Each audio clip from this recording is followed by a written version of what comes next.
সময় সংলাপে স্বাগত জানাচ্ছি। আমি তুষার আব্দুল্লাহ। সময় সংলাপে আমার সঙ্গে যোগ দিয়েছেন হাসান আজিজুল হক। আপনাকে স্বাগত সময় সংলাপে স্যার। আমি জানতে চাই যে এই জীবনকে আপনি কিভাবে উদযাপন করেছেন, এখন কিভাবে উদযাপন করছেন? আমি সবসময় খুব যাকে বলা যায় যে মানে হ্যাঁ সূচক জায়গা থেকে জীবনটাকে দেখি তো। হ্যাঁ, না জিনিসটা আমি কখনো সেইভাবে আমি কখনোই ওটাকে আমি গ্রহণ করি না আর কি। যেটা সবচাইতে খারাপ সেটাকে যতদূর পারা যায়, হ্যাঁ, আমি সেটাকে গ্রহণ করার এবং সহ্য করার চেষ্টা করি আর কি। সয়ে যাওয়া, যা যা অসহ্য তাও সয়ে যাওয়া আর কি, যতদূর পারা যায় আর কি। তো এইটাই তো আমার, সেই কারণেই পৃথিবীর, দেশের, সমাজের অবস্থার কত রকম পরিবর্তন ঘটছে। এই মুহূর্তে বিশ্ব খুব খারাপ আছে। টালমাটাল। হ্যাঁ, এই মুহূর্তে বিশ্ব খুব খারাপ আছে। হ্যাঁ, বিশ্ব সব দিক থেকে। মানে আপনি হ্যাঁ, বিশ্বকে এতটা খারাপ দেখেননি নাকি? প্রায় সেরকমই মনে হচ্ছে আমার এখন। মানে মনে হয় বিশ্বকে এত খারাপ দেখি নেই। ক্ষমতাধর দেশগুলোর এইরকম উচ্চণ্ড মূর্তি এর আগে আমি ঠিক দেখি নাই, ভাবিও না আর কি।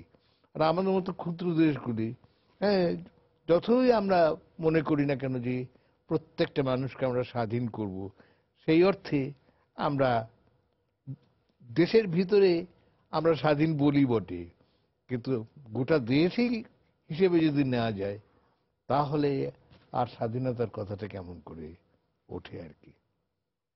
কাজেই আমি খুব ইয়ে হয় না, কিন্তু যেহেতু আমার ব্যক্তিগত যে জীবনটার কথা বলি, আমি সেটা কখনো হতাশা দিয়ে, নিরানন্দ দিয়ে, বিমর্ষতা দিয়ে আমি সেটা কখনো কাটাতে চাই না, কাটাইও না। আচ্ছা। এবং ওটা আমার টেকেও না। আমি তো মনে করি যে আজকে খুব মন খারাপ করে সারাদিন থাকবো, আমার সেটা হবে না। আপনার জীবনে সবই উজান। আমার জীবনের, হ্যাঁ, উজান দিয়ে হাঁটা, ও কিন্তু কই মাছের কান কুদিয়ে হাঁটার মতন। হ্যাঁ, কই মাছের কান কুদিয়ে তাল গাছে উঠতে পারে নাকি? তো আমি সেই জন্য বাড়ি নামড়িতে উজান। হ্যাঁ, স্বচ্ছন্দে বয়ে চলে যাবো, আমার কিছু করতে হবে না, এটা তো কোনো দরকার নেই। আমি উজান বেয়ে হাঁটবো, উজান বেয়ে হাঁটবো, তাতে কখনো ভাটি? হ্যাঁ, ভাটির দিকে আমি গেলে ভেসে যাব। এই ভেসে যাওয়ার ব্যাপারটা, হ্যাঁ, এটা মনে হয় যে আমার কেন্দ্রচ্যুতি একটা ঘটে আর কি। সেই জন্য আমি ভেসে যেতে চাই না। এই যে বললেন যে এই যে সয়েও গিয়েছেন, হুম। সেটাকে এক ধরনের সমঝোতা করে চলা, প্রতিবাদ না করে? প্রতিবাদ এটা আমি বলবো না, সমঝোতা করে চলা এটা আমি বলি না, বাধ্য হয়ে চলা। আচ্ছা। প্রতিবাদ যতদূর পারি, যতদূর যায় ততদূর পর্যন্ত প্রতিবাদ আমি করব এবং আমি করি। কিন্তু তারপরে এই অগণ্য জনসংখ্যার মধ্যে আমি একজন মানুষ, আমার ভেসে যাচ্ছে যখন তীব্র বেগে বিশাল একটা স্রোত, সেখানে আমি খড়কুটো, সেখানে আমি কি ঠেকাতে পারি? আর তাছাড়া বৃত্তি হিসেবে তো আমি সমাজ হাতে নাতে পরিবর্তন করা, এই যে বৃত্তি আছে, রাজনীতি আছে, অর্থনীতি আছে, যেগুলো করে মানুষ আর কি, আমি তো সরাসরি সেরকম কোনো বৃত্তিতে নিযুক্ত নই। কাজে সমাজ পরিবর্তনের জন্য আমি বলতে পারি, তুমি জিজ্ঞেস করলে বলতে পারি এরকম হওয়া উচিত, এরকম হওয়া উচিত। আমার লেখা থেকে যারা পড়বে তারা মনে করবে যে আচ্ছা, এই মানুষটা মানুষ বিদ্বিষ্ট কিনা বুঝতে পারবে। সেইটুকুই আমার প্রতিবাদ। আর লিখতে যদি হয় কোনো বিশেষ কারণে প্রতিবাদ, সেটা সবাই জানে। আমার মনে হয় যে তুমিও সেটা জানো। কখনো কি নীরব থাকেন? নীরব, যদি নীরব থাকার মতো থাকতে বাধ্য না হই, তাহলে আমি নীরব থাকি না। বাধ্য হওয়া বলতে? বাধ্য হওয়া বলতে আমি তখন কি করব? যখন বুঝতে পারছি যে আমার করণীয় কিছু নেই, আমি একা, আমি একাতে এটা ঠেকাতে পারবো না। হুম। তো এরকম বহু জিনিস আছে যে আমার পছন্দ নয়, তো সেটা হয়ে যাচ্ছে আর কি। হ্যাঁ, জনগণের অবস্থা, আমি নানা রকম কথা বলি আর কি। জনগণ সুখে আছে, শান্তিতে আছে, খাচ্ছে দাচ্ছে পড়ছে, এই সমস্ত কথাবার্তাগুলো আমাকে একেবারেই মনে হয় যে এগুলো মানে খেলেও কথা আর কি। হ্যাঁ, আমি যখনই বুঝতে পারি যে জনগণ বিভক্ত, শুধু বৃত্ত দিয়ে নয়, সংস্কৃতি দিয়েও বিভক্ত। হ্যাঁ, তুমি যে গান শোনো, সে গান জনগণ শোনে না, তুমি মনে করো শোনার যোগ্য নয়। তুমি হয়তো রবীন্দ্রসঙ্গীত শুনছো, ডিএল রায় শুনছো, কাজী নজরুল ইসলাম শুনছো, এই গানগুলো তুমি যদি গ্রামের দিকে যাও গাইতে শুনবেও না, আর তুমি নিজে অনুভব করবে যে এটা অরণ্যের রোদন হবে আর কি। কাজেই সামগ্রিকভাবে জনগণের মান যে জায়গাটায় আছে সেখান থেকে সামগ্রিকভাবে তুলতে না পারলে উৎকর্ষ কখনো আসবে একা একা গান গেয়ে যাবো বা শুনে যাবো। একা একা গান গেয়ে যাবো, শুনে যাবো, কি করবো আর? এত সুন্দর মানুষ কিন্তু কেউ দেখছে না, তাহলে নিজের ছায়াকে নিজেই দেখতে থাকি। আছে না, গ্রিক মিথোলজিতে আছে না, জি। নিজে আত্মপ্রেমেই মশগুল আর কি। হ্যাঁ, তাহলে নিজের ছায়া নিজে দেখি আমি একেবারে যাকে বলা যায় যে মুগ্ধ হয়েছে এই বসে থাকি। তো প্রায় সেরকমই অবস্থা আমাদের। কি করব? আচ্ছা, সবাই মিথ্যে কথা বলছে, আচ্ছা আমি না হয় মিথ্যা কথাটা না বললাম। আচ্ছা, আচ্ছা, অন্তত পক্ষে যে মিথ্যা কথায় অপরের কোনো ক্ষতি হতে পারে সেই মিথ্যাটা না বললাম। কিন্তু যে মিথ্যাটা বললাম আমার পাশে বসা বন্ধুটা হেসে একবারে গড়িয়ে পড়বে আর কি, সেই মিথ্যাটা বলতে আমার দোষ কি? হ্যাঁ, এটা যদি পরনিন্দা হয় তাতেই বা কি? হ্যাঁ, অনেকে অনেক রকম আমার মুদ্রা দোষ নিয়ে কেউ যদি ঠাট্টা করে, হুম, তো তেমনি আমিও হয়তো কোনো কোনো লোকের মুদ্রা দোষ নিয়ে হয়তো তারপরে স্যার কথা আপনি বলতে বলি। চাচ্ছেন যে আমরা ছায়াই দেখছি, আমরা মানুষ দেখছি না। এটা শুনবো, আমি একটু বিরতি থেকে আসছি স্যার। দর্শক, সময় সংলাপের বিরতিতে যাচ্ছি, ফিরে এসে কথা হবে, সঙ্গে আছেন হাসান আজিজুল হক। যে ছায়ার কথা আমরা হ্যাঁ, বলছিলাম। আমি হ্যাঁ, সেটাই জি বলতে চাইছি। জি। ছায়া দেখছি এই কথাটা কিন্তু খুব পুরনো, বুঝতে পেরেছো? হুম, ছায়া আমার অনুগামী না আমি ছায়ার ছায়ার অনুগামী, অনুগামী, হ্যাঁ। এটা খুব পুরনো কথা। দর্শন অত্যন্ত কঠিন কথা। আমরা বস্তু দেখি নাকি বস্তুর ধারণা অনুভব করি, নাকি আমরা বস্তু বহু কৌণিক দেখি, সব মিলিয়ে একটা বস্তু ধারণা তৈরি করি? আমরা যে টেবিল দেখি সেই টেবিলটাকে একই রকম সবসময় দেখি, না বিভিন্ন কোণ থেকে এক এক সময় এক বিভিন্ন এক রকম। জায়গায় আলো পড়লে এক এক দেখি? কাজে আমরা ছায়া দেখি কি কি দেখি, রিয়েলিটি দেখি কিনা, এটা আমরা খুব জোর করে কিছু বলতে পারি না। আবার অনেকে মনে করতে পারে, হুম, যারা কট্টর বাস্তববাদী, তারা বলবে যা দেখছি ছায়া হিসেবে ধরবার কোনো দরকার নেই, এইটাই ঠিক এটাই আছে, সত্য। এইটাই সত্য আর কি। টেবিলই এতে। হ্যাঁ, আমার অভিজ্ঞতা যেটা আমাকে দিচ্ছে আমার সেইটাই সত্য। কিন্তু কাঞ্জু হয়তো বলবেন যে তোমরা মানে ফেনোমেনন দেখছো, হুম। কিন্তু ফেনোমেনের পিছনে যে মূল রিয়েলিটি আছে নৌমেনা, সেটা তো তোমরা কোনোদিন দেখতে পাচ্ছ না আর কি। তো এরকম নানান রকম কথা বলে। আমি সাদা জিনিসকে সাদাভাবে দেখতেই পছন্দ করি, এই পৃথিবীটাকে সাদা চোখেই দেখি, এবং সাদা চোখ দেখে এর বাস্তব অস্তিত্ব সমস্ত কিছু আমি মেনে নিয়েছি, অথবা বলা যায় এটাকে আমার স্বীকার করে না যে হ্যাঁ এটা আমাকে প্রদত্ত হয়েছে, আমাকে এর মধ্যেই আমাকে রাখা হয়েছে, আমার কিছু করণীয় নাই। তো সেখানে লম্পজম্প করে আমি কি করব? আর মানুষকে আমরা কিভাবে দেখছি? মানুষকে আমি খুব সদর্থক জায়গা থেকে দেখি, দেখতে চাই। এবং আমার নিজেরও ধারণা যে কালকে একজন বলছিলেন, বিখ্যাত লোক, নাম বলি চিনবে, যে বাংলাদেশের মানুষের মধ্যে প্রতি 3 জনের মধ্যে একজন দুর্বৃত্ত। আমরা যে এই আরেকটু কমানো যাবে না, তো ঠিক আছে 10 জনের মধ্যে একজন দুর্বৃত্ত। এখন আমি এই কথাটা ভাবতে আমার খারাপ লাগে। আমার কেবল মনে হয় যে দুর্বৃত্তপনাটা, হ্যাঁ, এটা চাপানো জিনিস, সমাজ চাপিয়ে দেয়, রাষ্ট্র চাপিয়ে দেয়, অনেক জিনিস এগুলো চাপিয়ে দেয়। মানুষ, যে মানুষটা জন্মায় তার যদি একেবারে বিকাশটা সেইভাবে কেউ হস্তক্ষেপ না করে, তাহলে সে মানুষটা সাধারণত তাকে দুর্বৃত্ত বা চোর বা ইত্যাদি বলা যাবে না। তবে মৌলিক কতগুলো জায়গা আছে, হ্যাঁ, সেগুলো তুমি পছন্দ করো না করো, সেগুলো খারাপ বলার তো কোনো দরকার নেই। কিন্তু সরলভাবে কি মানুষ হ্যাঁ, বেড়ে উঠতে পারে? বা বেড়ে উঠতে পারে না, পারে না। সত্যি পারে না। কারণ ভিতরে কতগুলো ব্যাপার আছে, আমাদের সব প্রবৃত্তি সমূহ আছে, জি। তাই না? এই প্রবৃত্তি সমূহগুলো তো কাজ করবে, কাম কাজ করবে, ক্রোধ, হ্যাঁ, সব রিপু কাজ করবে। তো এগুলো হাত থেকে তো নিস্তার নেই, এটা মনুষ্য জন্মের মতো অবধারিত। হুম। ঠিক তেমনি করে আমাদের কতগুলো মহৎ প্রবৃত্তিও আছে। মানুষকে তুমি ভালোবাসো, সহানুভূতিও দেখাও। হ্যাঁ, বহু মানুষ আছে যারা সমস্ত কিছু বিকিয়ে দিতে, যাদের কোনোদিন কিচ্ছু বাদবে না। দ্বিধা নেই। এমনও, হ্যাঁ, এমনও হয়েছে, এমনও আছে আর কি। কাজে সব রকম মানুষই আছে। আমি মানুষের সেই জন্য ইতিবাচক দৃষ্টি থেকে দেখাটাই পছন্দ করি। নেতিবাচক দৃষ্টিভঙ্গি থেকে আমি মানুষকে দেখি না।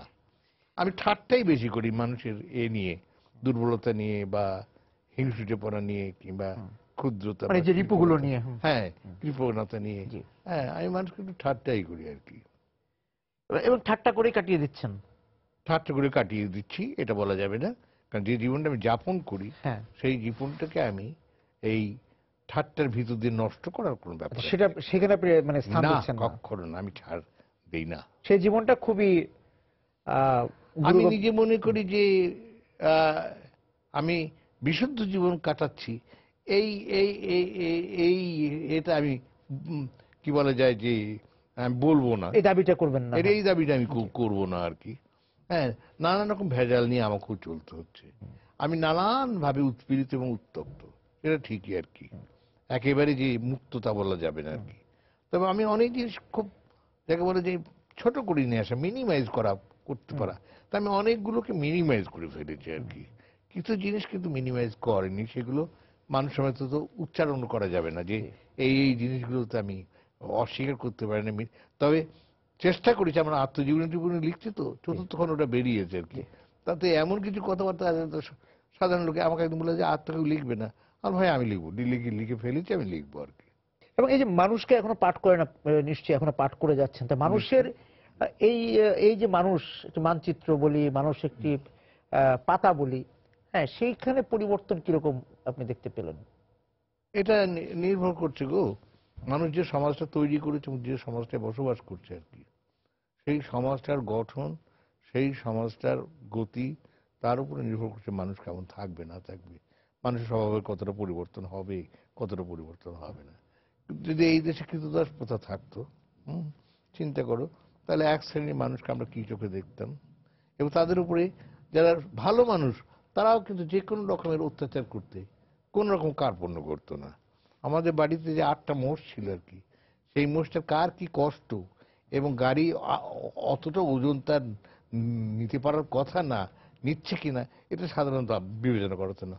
মোষের গাড়ি চাপিয়ে দিয়ে বেরিয়ে চলে যাবে আর কি।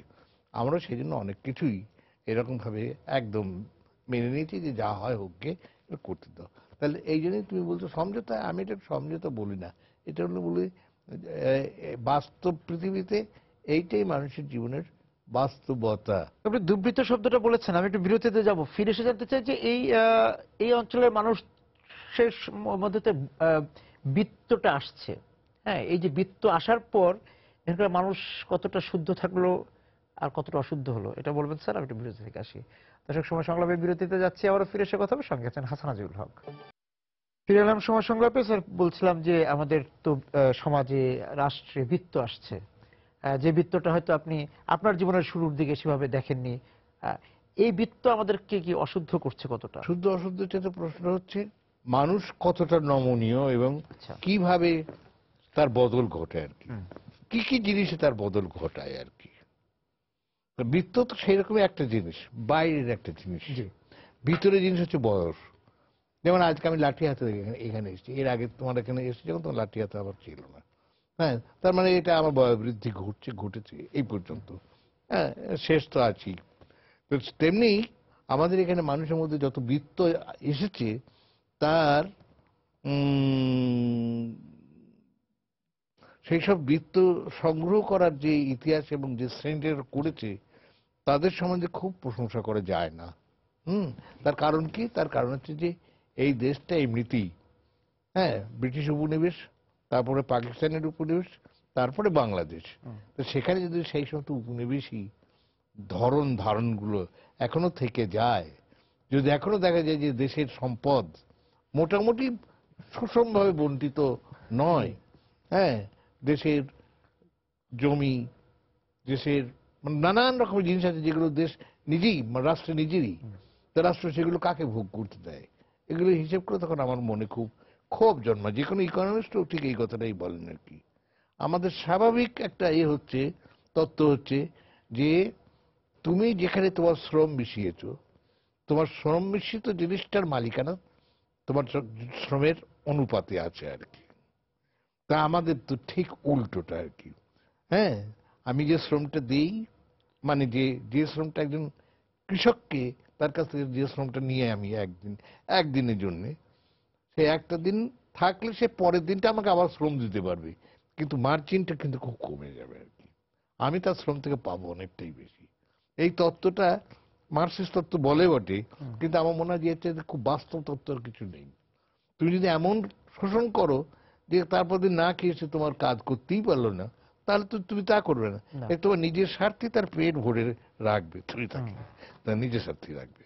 এটা খুব হতাশাবাঞ্জক কথা, কারণ আমাদের তো এরকম হওয়ার কথা ছিল না।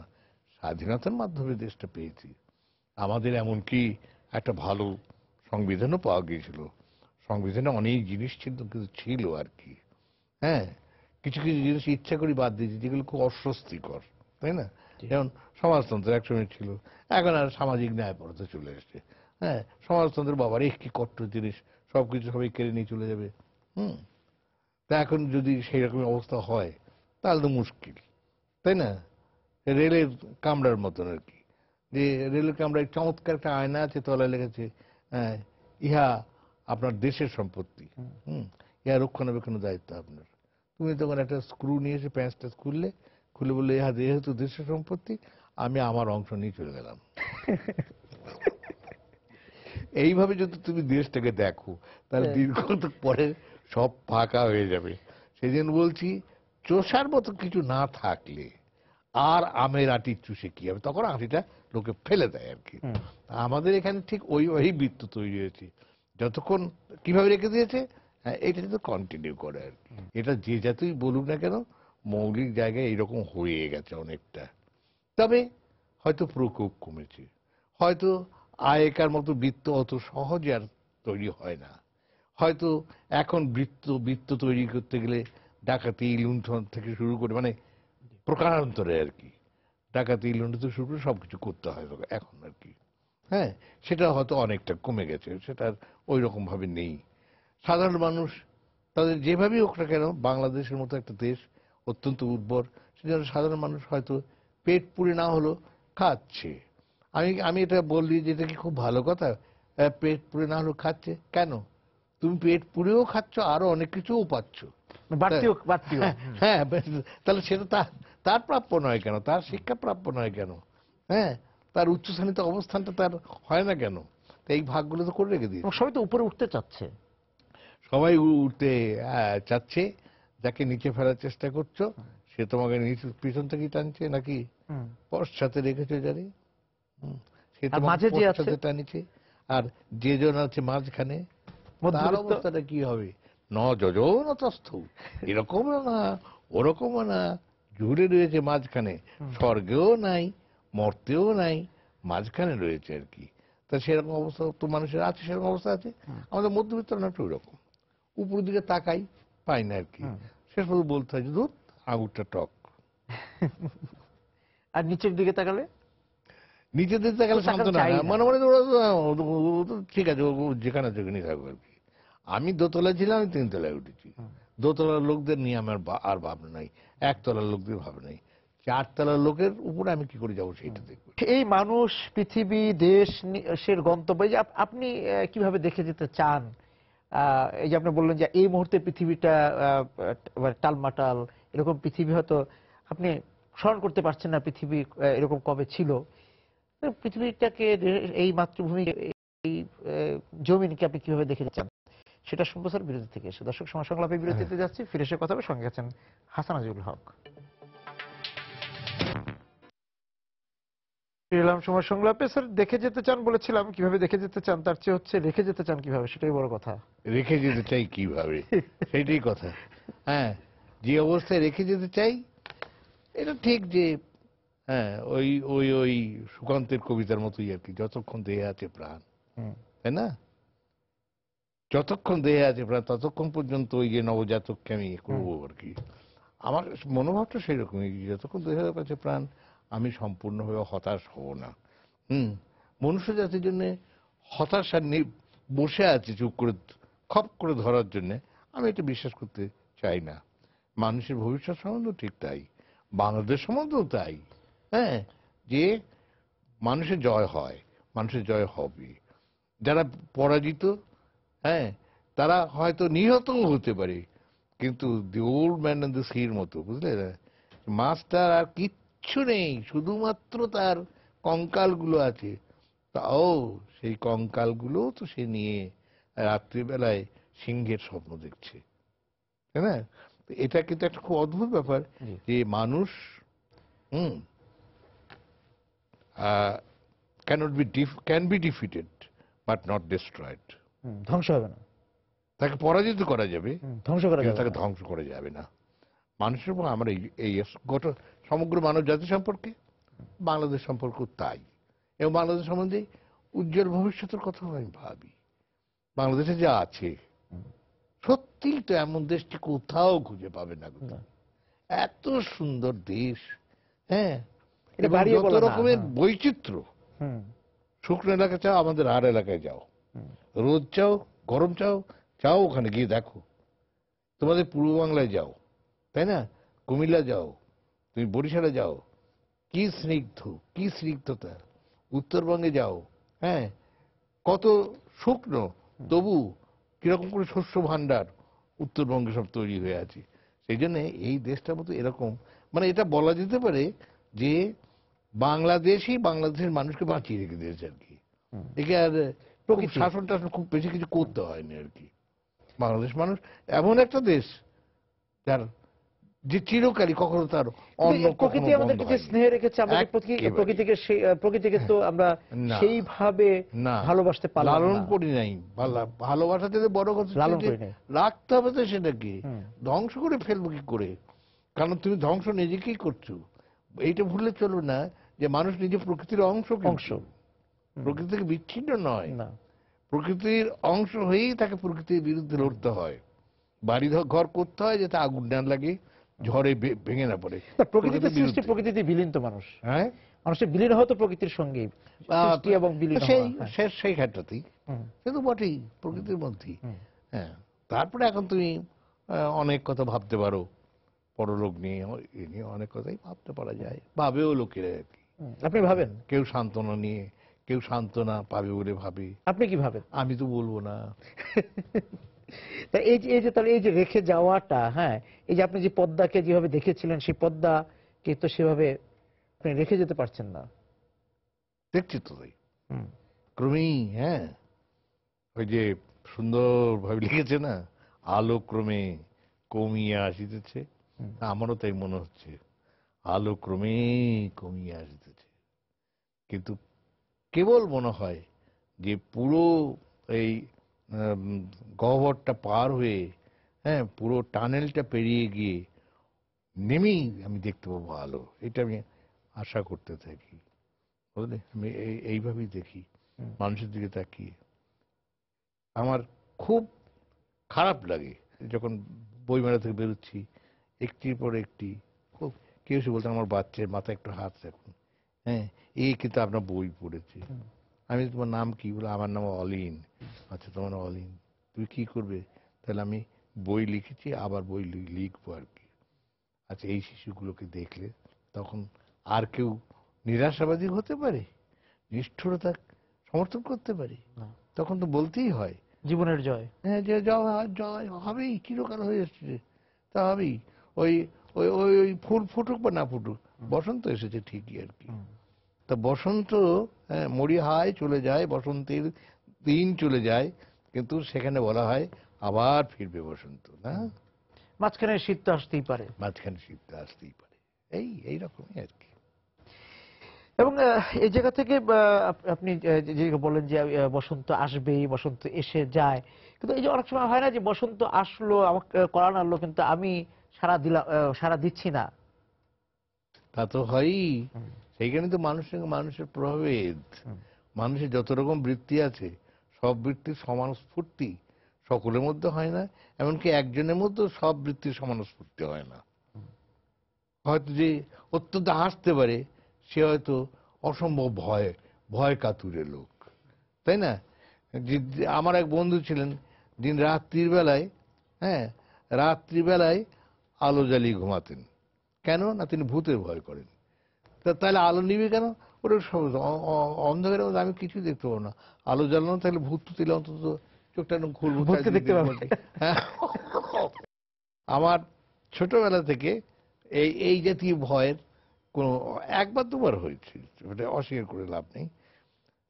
প্রচন্ড ভয় পেলে যে কি হয় তার অভিজ্ঞতা আমার বার দুয়েক মনে আছে, কিন্তু আদারওয়াইজ আমি কিন্তু ভয়টাই খুব ছোটবেলা থেকে পাইনি। মানে প্রাকৃতিক ঘটনা, তারপরে ওই যে তোমার বিশেষ করে অতি প্রাকৃতিক ঘটনার ভয়, না এগুলো আমার ছিল না, নেই। মানে এগুলোকে পরোয়া করেন না, না না, আমি পরোয়া করি না। এবং শুধু ওই যে যেটা বলছিলাম যে জীবনকে আপনি উদযাপন করেই যাচ্ছেন, হ্যাঁ, গেলেন। জীবন আমি উদযাপন করেই যাচ্ছি।